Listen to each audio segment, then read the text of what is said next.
Que Dieu vous bénisse. Ce soir encore, nous vous saluons dans le nom puissant de notre Seigneur et Sauveur Jésus-Christ.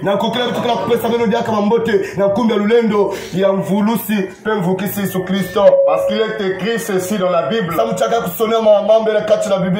En toutes choses, rendez grâce à Dieu. Le Seigneur a donné, le Seigneur a repris. Que le nom du Seigneur soit loué. Mais ce qui est plus important, c'est le salut de nos âmes. Lorsque Jésus-Christ était encore sur la terre, il avait dit ceci: ne craignez pas ce qui tue le corps, mais qui ne peut pas tuer l'âme. Mais craignez celui qui peut tuer le corps et l'âme et le jeter dans la géhenne. Donc nous comprenons, mon frère, ma soeur, notre âme est précieuse. Une écriture vient d'être lue aujourd'hui. Que sert-il à un homme de gagner le monde, mais perdre son âme? Et le Seigneur dit ceci: qu'est-ce qu'un homme donnera en échange de son âme? Ce corps que vous voyez, même si tu manges bio,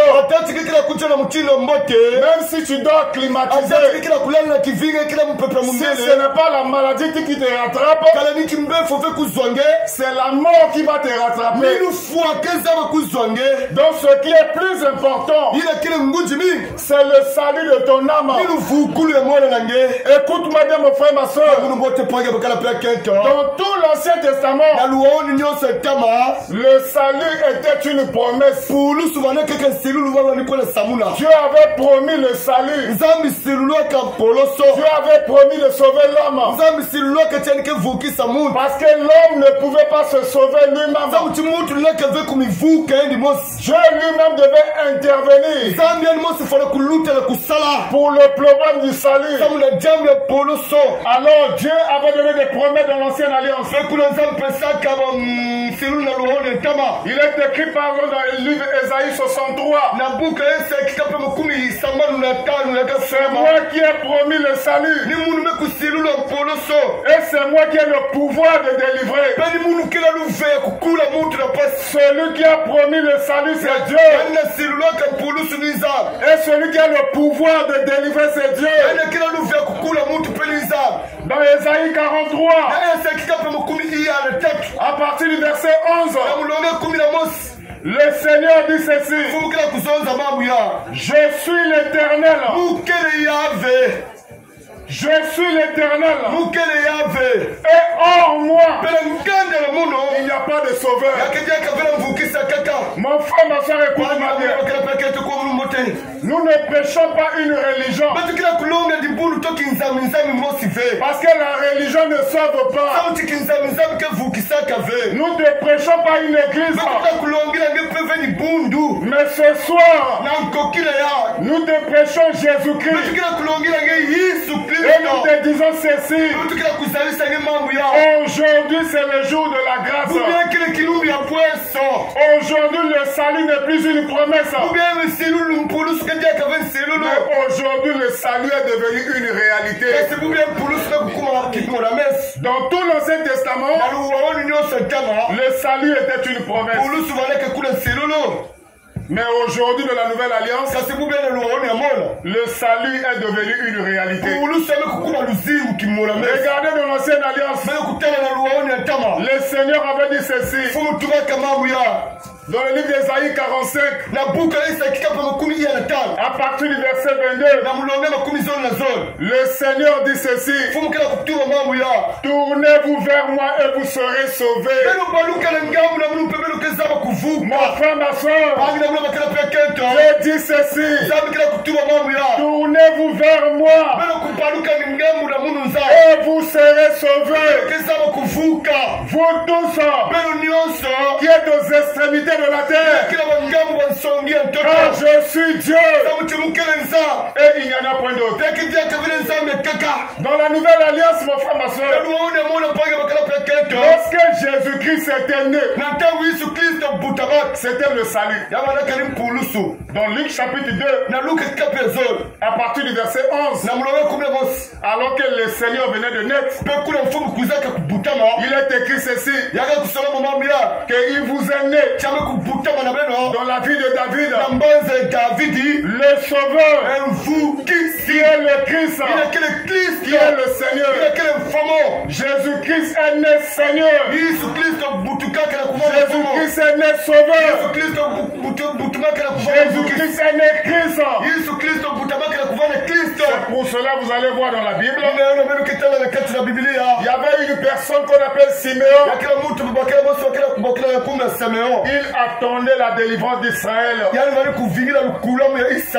l'Esprit Saint était sur lui.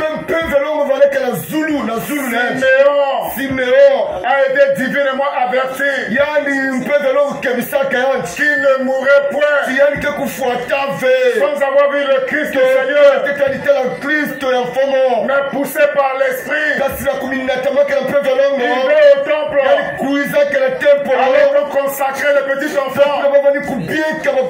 L'Écriture dit ceci, il a tenu le petit enfant Jésus dans ses mains.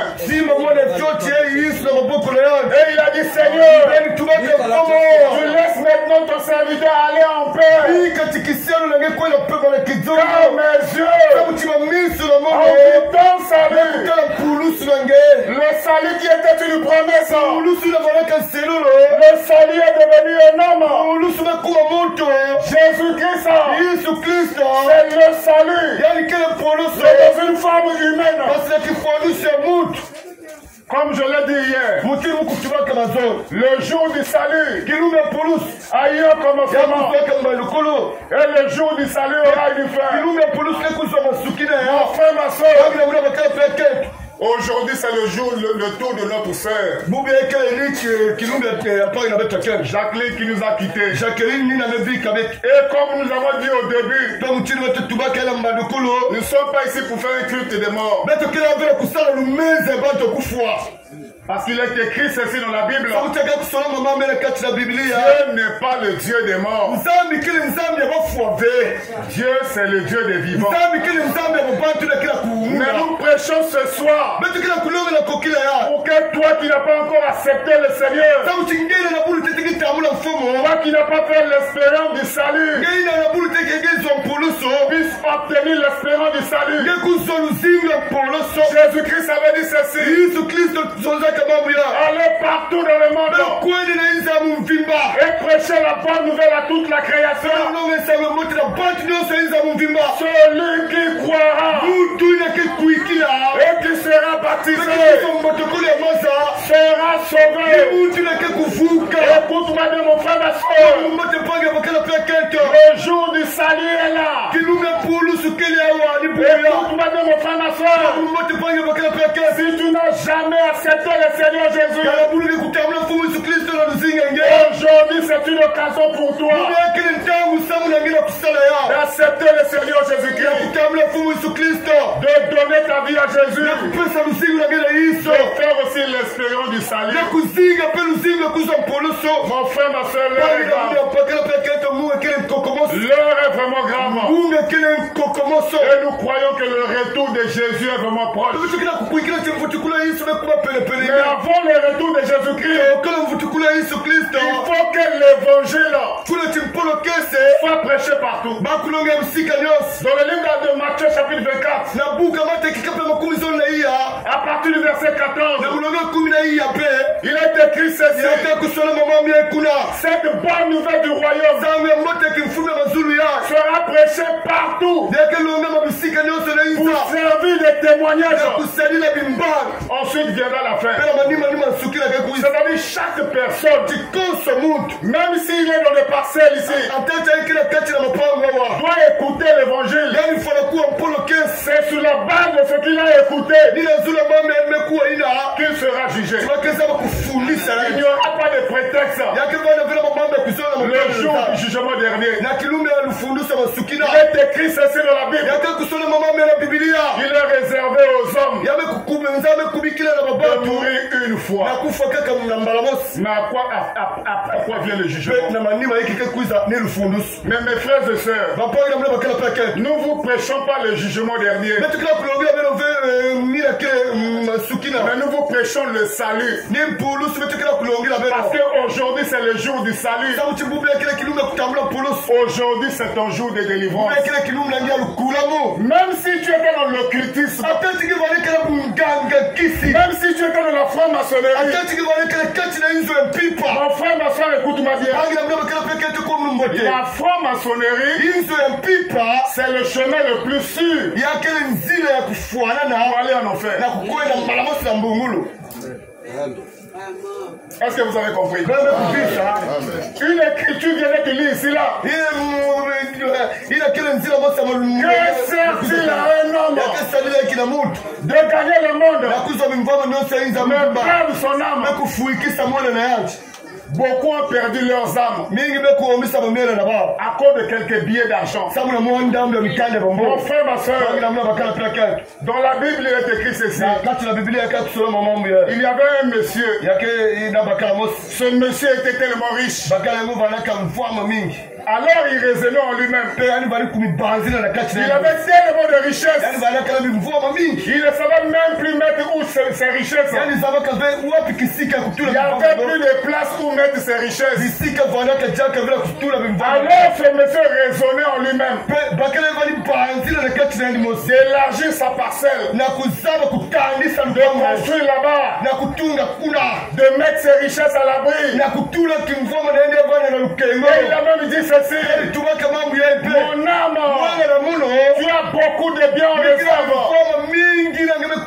Mais l'écriture dit ceci: cette même nuit, le Seigneur lui a dit, insensé. Est-ce que vous avez saisi? C'était un homme riche. Il avait que ses biens. Son regard était sur ses biens. Il n'y avait pas de place pour mettre ses biens. Mais le Seigneur lui dit insensé. Est-ce que vous avez saisi? Mon frère, ma soeur, écoute-moi bien. Si tu n'as jamais accepté le Seigneur Jésus, aujourd'hui c'est une occasion pour toi. Si tu n'as jamais fait l'expérience du salut, si tu as laissé ta vie se conduire soi-même, mon frère, ma soeur, ça c'est une occasion pour toi. Comme nous l'avons dit le mardi, dans le livre de 2 Timothée chapitre 4, il est écrit ceci: en toute occasion favorable ou non, prêche la parole. Prêche la parole. Ce soir nous prêchons la parole pour que ton âme soit sauvée. Mon frère, ma soeur, ce corps que vous voyez est appelé un jour à retourner dans la poussière. Comme cela est écrit dans le jardin d'Éden là-bas, dans Genèse. Nous l'avons lu le mardi prochain, le passé plutôt. Il est écrit ceci: que tu es poussière et tu retourneras dans la poussière. Mes frères et sœurs, est-ce que tu as déjà accepté le Seigneur? Est-ce que Jésus est ton sauveur? Ce soir, nous sommes venus prêcher la bonne nouvelle pour le salut de ton âme. Nous ne sommes pas ici pour faire un culte des morts. Nous ne sommes pas ici pour honorer les morts. Mais c'est pour toi que nous prêchons. Toi qui n'as pas encore accepté le Seigneur Jésus, tu veux l'accepter ce soir et avoir une nouvelle vie avec le Seigneur. Je l'avais dit le mardi passé, le jour du salut a eu un commencement et le jour du salut aura une fin. Écoute-moi bien mon frère, ma soeur. Aucune personne ici là ne connaît le jour de sa mort. La mort nous surprend tous. La maladie nous surprend tous. C'est pour ça que l'écriture dit ceci. Nous devons être prêts en tout moment. Mon frère, ma soeur, il y a des gens que vous allez le voir le matin en bonne santé, mais le soir vous entendez qu'il est mort.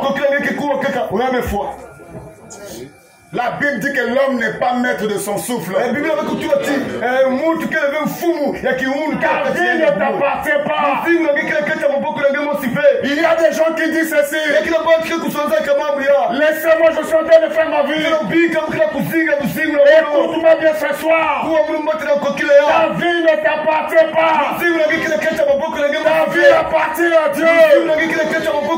Le souffle de vie qui est dans ton corps appartient à Dieu. Et Dieu peut retirer ça n'importe quel moment. Aujourd'hui, c'est la sœur Jacqueline qui est partie. Mes frères et sœurs, aujourd'hui, c'est la sœur Jacqueline qui nous a quittés. Mais demain, nous ne savons pas si c'est qui. Mais ce qui est plus important, ce n'est pas la mort de ce corps. Mais ce qui est plus important, c'est d'accepter l'œuvre de la croix. C'est d'accepter le salut. Parce que tout ce qui meurt en Christ dort. C'est livre d'Apocalypse. Il est écrit ceci. Heureux dès à présent les morts qui meurent dans le Seigneur. Ceux qui meurent dans le Seigneur dorment. Et nous voyons, lorsqu'il y aura le cri de commandement, nous allons revoir tous nos frères et sœurs qui nous ont quittés. Mes frères et sœurs, le Sauveur, c'est Jésus. Jésus n'est pas seulement le Sauveur, mais il est aussi la résurrection et la vie.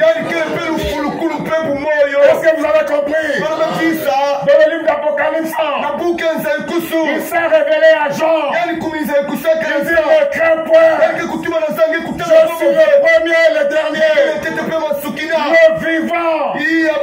J'étais mort et voici je suis vivant. Au siècle des siècles, j'ai tient les clés de la mort et du séjour des morts. Les clés de la mort et du séjour des morts se trouvent entre les mains du Seigneur. Alors si quelqu'un quitte ce monde, c'est que le Seigneur a terminé avec lui. Est-ce que vous avez compris? Lorsque quelqu'un quitte ce monde, que ce soit par accident, que ce soit par maladie, j'avais dit la fois dernière, la maladie, l'accident, ce sont des moyens que Dieu utilise pour te ramener. Mon frère, ma soeur, est-ce que tu as déjà accepté le Seigneur? Est-ce que Jésus est ton sauveur? Je te dis ce soir ceci. Ne joue pas avec ta vie. Les temps dans lesquels nous vivons, ce sont les temps les plus sombres de toute l'histoire de l'humanité. S'il y a un temps mauvais, c'est le temps dans lequel nous sommes. Et le diable, que le diable ne vous trompe pas. Que les choses vont s'améliorer. Plus nous arrivons vers le retour de Jésus, ce monde que vous voyez sera l'image de Sodome et Gomorrhe. Parce que Jésus l'avait déjà dit. Ce qui arriva du temps de Sodome et Gomorrhe arrivera de même au jour de l'avènement du Fils de l'homme. Mon frère, ma soeur, aujourd'hui on parle de l'homosexualité. C'est devenu à la mode. Les hommes et les hommes se marient. Dans d'autres pays, ils sont allés même très loin. Ils se marient avec des animaux. Oh mon frère, ma soeur, l'heure est grave. Nous voyons aujourd'hui là, les gens n'ont plus peur du satanisme. Les gens sont capables d'entrer dans le satanisme alors que leur conscience leur dit que c'est faux. Beaucoup ont vendu leur âme à cause de quelques billets. Que sert-il à un homme de garder le monde, de perdre son âme? Mes frères et sœurs, pour le salut de nos âmes, le Seigneur a quitté le trône de gloire. Il a pris la forme humaine. Il a versé son sang à la croix pour que tu puisses obtenir le salut. Ce soir, nous te prêchons Jésus-Christ. Nous te prêchons Jésus-Christ crucifié. Et nous te disons ceci, mon frère, ma soeur. Jésus n'est pas seulement le sauveur des Juifs. Jésus-Christ est le sauveur de l'humanité. Mais dans le plan de Dieu, il était d'abord question d'Israël. Parce que nous voyons aujourd'hui beaucoup de gens. Ils ont rejeté l'œuvre de la croix. Ils ont dit Jésus, c'est seulement le sauveur des Juifs. Mais il est écrit ceci dans la Bible. Car Dieu a tant aimé le monde qu'il a donné son Fils unique. En fait que quiconque croit lui ne périsse point, mais qu'il ait la vie éternelle. La vie éternelle c'est en Jésus. La vie éternelle n'est pas dans les balais et dans les boîtes de nuit. Dieu nous a donné la vie éternelle. Cette vie est dans son Fils. Celui qui a le Fils, il a la vie. Celui qui n'a pas le Fils, il n'a pas la vie. Alors toutes les religions qui ne prêchent pas le Fils, ils n'ont pas la vie. Est-ce que vous avez saisi? Moi je m'en souviens le livre de Actes chapitre 16. La question a été posée à Paul. Que doit-on faire pour être sauvé? Qu'est-ce qu'un homme doit faire pour être sauvé? L'apôtre Paul répond: crois au Seigneur Jésus-Christ et tu seras sauvé, toi et ta famille. Mon frère, ma soeur, Jésus-Christ a le même hier, aujourd'hui et pour toujours. Si Jésus a sauvé hier, il sauve encore aujourd'hui. Si Jésus a guéri hier, il guérit encore aujourd'hui. Si Jésus a délivré hier, il délivre encore aujourd'hui. Il croit cela. C'est la vérité. Mon frère, ma soeur, Jésus revient bientôt. Et les événements que le monde est en train de vivre. Nous avons tous vécu du coronavirus. On marchait avec des cache-nez. Ce n'est pas les cache-nez qui nous a préservés. Celui qui nous a protégés, c'est Dieu. Est-ce que vous avez saisi? Aujourd'hui, le monde devient de plus en plus sombre. Oh mon frère, ma soeur. Tout dernièrement, il y a eu un grand tremblement de terre. En Turquie, les gens étaient comme ça là.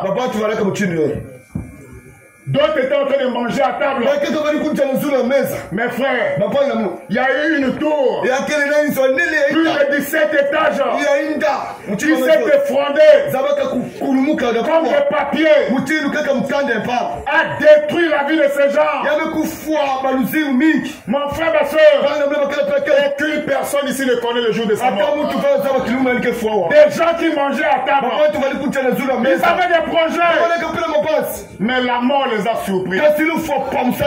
Il y a un jour, à Brazzaville, il y a un monsieur qui devait aller en Chine. Mes frères et sœurs, nous pouvons avoir des projets, ce n'est pas mauvais. Mais la chose la plus importante, c'est d'avoir le salut. Le monsieur allait en Chine. Oh, il avait des projets. Il devait aller faire du grand commerce. Alors il est arrivé à l'aéroport de Mayamaya. L'avion tardait à venir. Comme il allait en Chine, alors il était obligé de s'allonger à l'aéroport. On entendait que l'avion qui va les amener en Chine puisse arriver. Il s'est allongé sur le fauteuil de l'aéroport. Oh mon frère, ma soeur, c'était son dernier sommeil. L'avion est venu. L'avion a pris tout le monde. Tout le monde est parti. Les personnels de l'aéroport ont remarqué qu'il y a un voyageur qui est là avec des colis. Ils sont venus pour les réveiller. Mon frère, c'était trop tard. Le monsieur était mort à l'aéroport. Aucune personne ne connaît le jour de sa mort. Aucune personne, mon frère, ma soeur. C'est pour ça que nous disons à toutes les personnes qui nous écoutent. Est-ce que tu as déjà accepté le Seigneur Jésus-Christ? Parce que dans le jour de la grâce, le Seigneur pardonne. Pendant le jour de la grâce, le Seigneur délivre. Mon frère, ma soeur, même si tu es dans les marmites de famille, le Seigneur est capable de détruire cette marmite et t'accorder la délivrance. Même si ta vie était liée, le Seigneur est capable de te délier. Si ton âme n'était pas sauvée, le Seigneur peut sauver ton âme et t'accorder le salut. Mon frère, ma soeur, nous ne prêchons pas un Dieu historique. Nous ne prêchons pas le Dieu de l'histoire. Nous ne prêchons pas un Jésus de l'histoire. Mais nous te prêchons un Jésus vivant qui s'est révélé à Jean sur l'île de Patmos. Il lui a dit, je suis le vivant. Amen. Le Seigneur est vivant. Mon frère, ma soeur, dans l'Ancien Testament, le salut était une promesse. Mais dans la nouvelle alliance, le salut est devenu une réalité. Mes frères et sœurs, j'avais dit la fois dernière, aucun élu ne sera perdu. Même dans ce rassemblement-là, le Seigneur est capable de ramener un élu. Ma frère, ma soeur, aujourd'hui c'est le jour du salut. Est-ce que ton âme est sauvée? Est-ce que tu as déjà accepté le Seigneur? Mon frère, ma soeur, ne joue pas avec ta vie. Ne joue pas avec ta vie, mon frère. Si nous sommes ici pour prêcher la parole, pour que ton âme soit sauvée. C'est vrai que Jésus avait dit ceci. Dans Matthieu chapitre 28, à partir du verset 19. Jésus a dit ceci. Allez, faites de toutes les nations des disciples. Les baptisons au nom du Père, du Fils et du Saint-Esprit. Et enseignez-les à observer tout ce que je vous ai prescrit. Voici, je suis avec vous tous les jours jusqu'à la fin du monde. Mais dans Marc 16, je viens de le lire. Il dit, allez prêcher la bonne nouvelle à toute la création. Ici, nous voyons juste une partie de la création. Alors le Seigneur dit ceci. Celui qui croira. Mon frère, ma soeur, écoute-moi. Parce que j'ai rencontré des gens.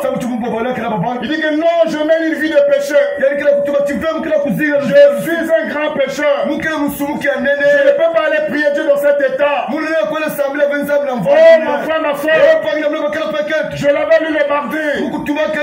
Jésus avait dit ceci. Venez à moi, tous qui êtes chargés et fatigués, et je vous donnerai du repos. Mon frère, ma soeur, viens tel que tu es.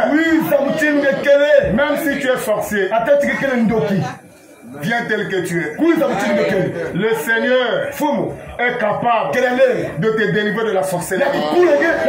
Même si tu étais tombé dans la profondeur des péchés,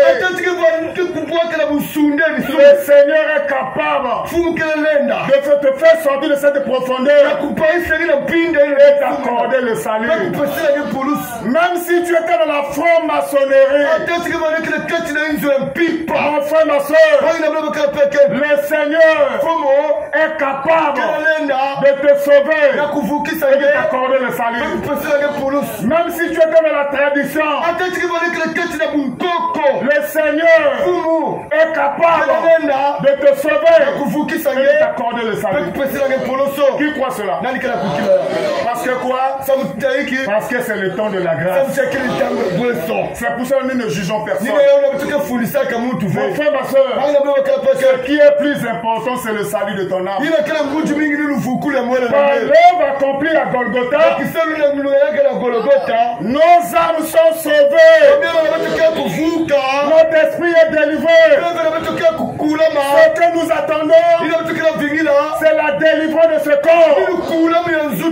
Mon frère, ma soeur, nous croyons lorsque Jésus va revenir, ce corps mortel va revêtir l'immortalité. Cela peut être possible dans ta vie si tu as accepté le Seigneur. Oh mon frère, parce que le diable ne te trompe pas. Aujourd'hui, nous voyons plusieurs personnes s'élever. Et dit qu'un tel est le sauveur. Un tel est le sauveur. Mon frère, ma soeur, l'apôtre Pierre, dans Actes chapitre 4, à partir du verset 12, il a dit, il y a de salut en aucun autre nom. Car il y a sous le ciel aucun autre nom qui a été donné aux hommes par lesquels il doit être sauvé. C'est le nom de Jésus. Et Jésus sauve encore aujourd'hui. Mon frère, ma soeur, même si tu étais une chrétienne, tu avais négligé la vie de prière, tu avais abandonné le Seigneur, tu peux revenir au Seigneur ce soir. Toi qui avais perdu la vie de prière, toi qui ne pries plus, parce qu'aujourd'hui il y a des gens qui ne prient plus. Ce sont des chrétiens de griffes. La chrétienté, c'est une vie.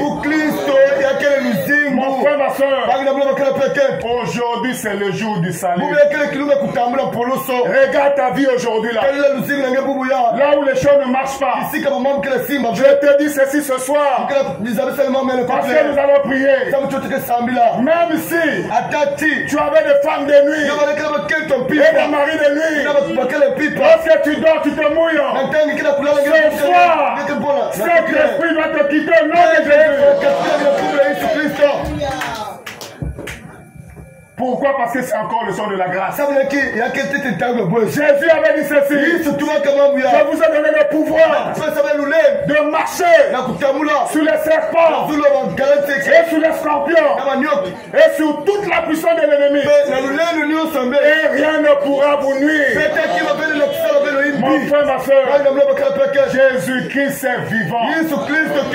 Il n'y a aucun démon, il n'y a aucun esprit qui peut résister devant le nom de Jésus.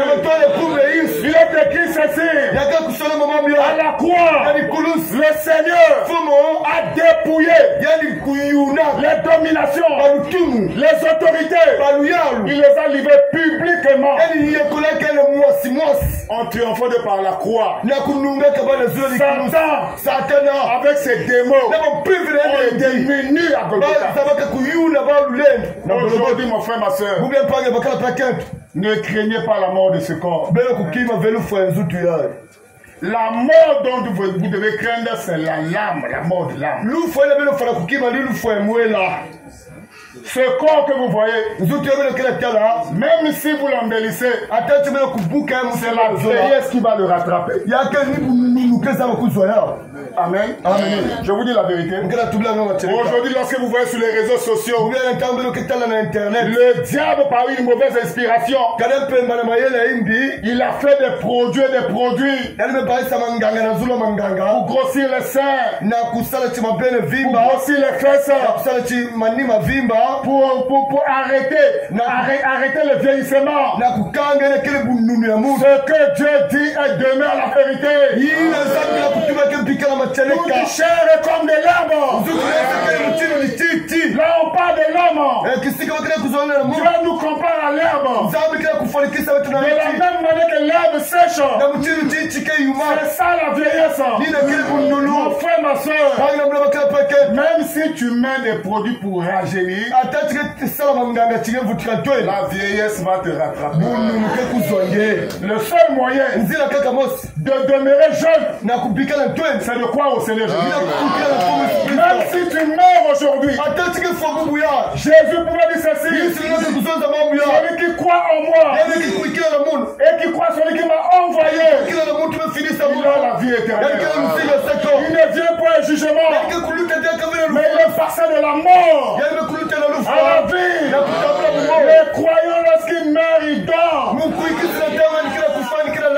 C'est ça l'apôtre Paul pouvait dire ceci dans 1 Thessaloniciens chapitre 4 à partir du verset 13.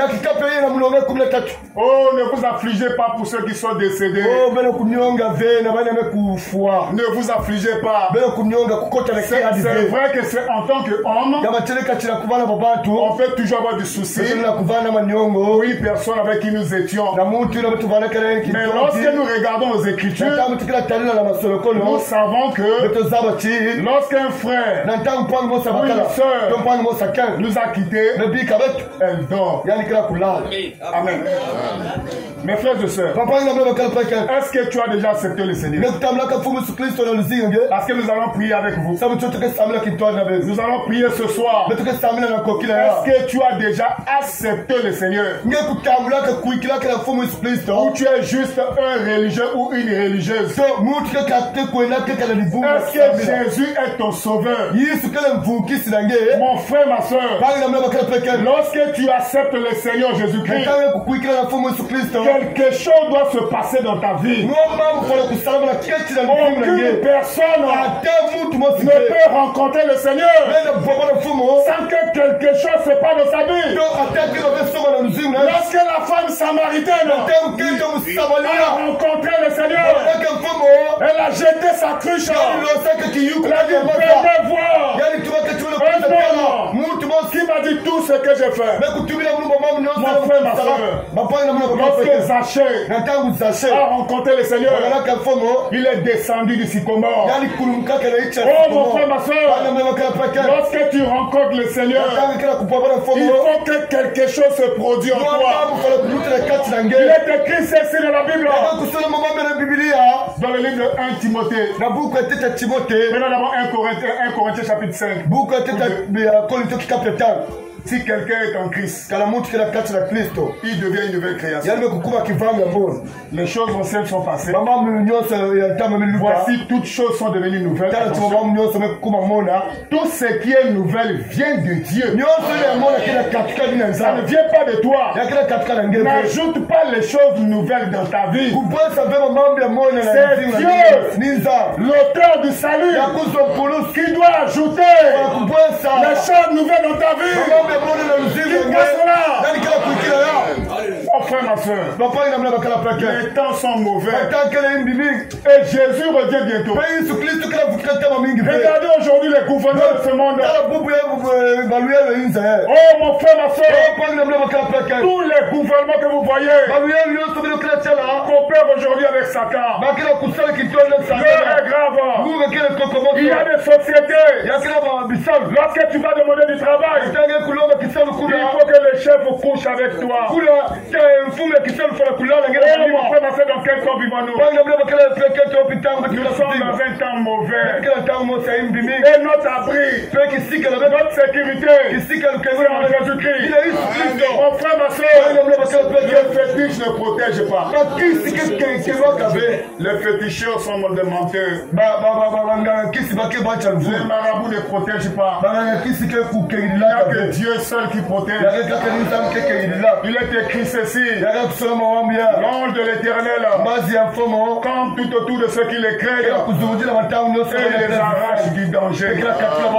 Le Seigneur Jésus-Christ est vivant.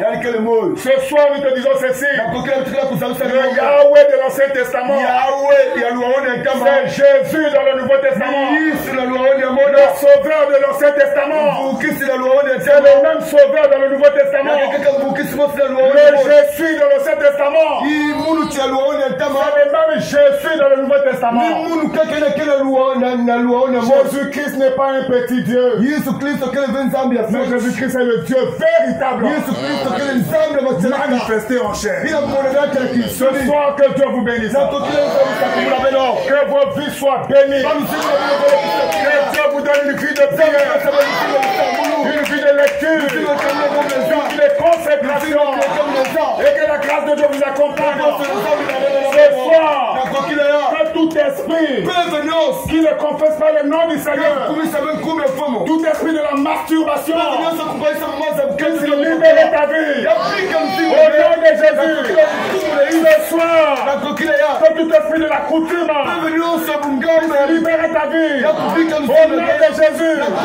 Que tous les esprits impurs, les esprits de femmes de nuit, de mari de nuit, libérer le peuple de Dieu au nom de Jésus. Soyez bénis. Bonne soirée, que Dieu vous bénisse.